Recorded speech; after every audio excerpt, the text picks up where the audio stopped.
News Corp, the company that owns the Wall Street Journal, is considering splitting into two companies, publishing on one side, entertainment on the other. Bruce Orwall has been looking at what a split would mean for News Corp.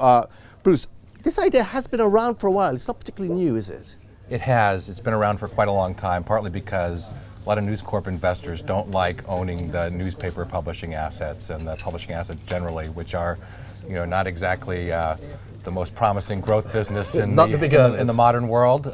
Sad to say, but so they've been pounding on the company for a long time to do this, and that drumbeat got. I think a couple things are happening now. One is that drumbeat in the last year, since the phone hacking scandal erupted in the UK, and sort of cast a pall over a number of the newspaper assets here.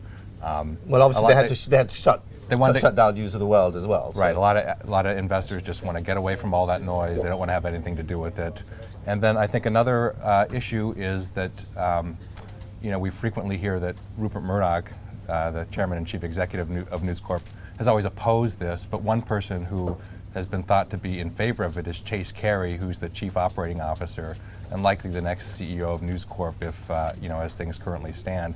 And there's been some suspicion that perhaps he is very frustrated that he's not able to make the moves that he wants to, and that now to appease him to make sure that he stays in the fold, that he has to kind of do something to address that. What could it possibly mean for the company? I mean, yes, we know entertainment is the largest part of News Corp as opposed to the publishing side. But what sort of changes do you think this could make to the company if they actually pursue this route?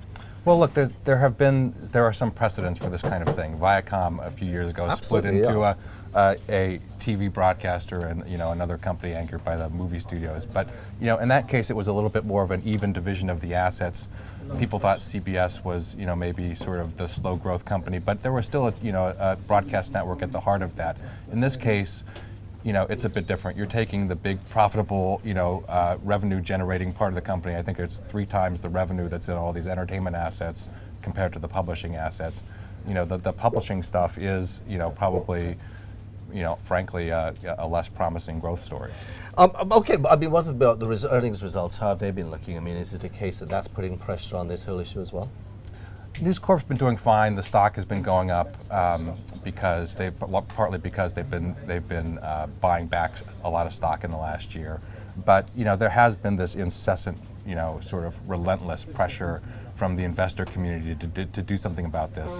Even when News Corp, as recently as 2007, expanded in publishing when it bought Dow Jones and Company, our company. Absolutely. But even at the time, that was not a popular decision in some quarters of News Corp. There was a lot of groaning and eye rolling among some top News Corp executives that Rupert Murdoch was just off,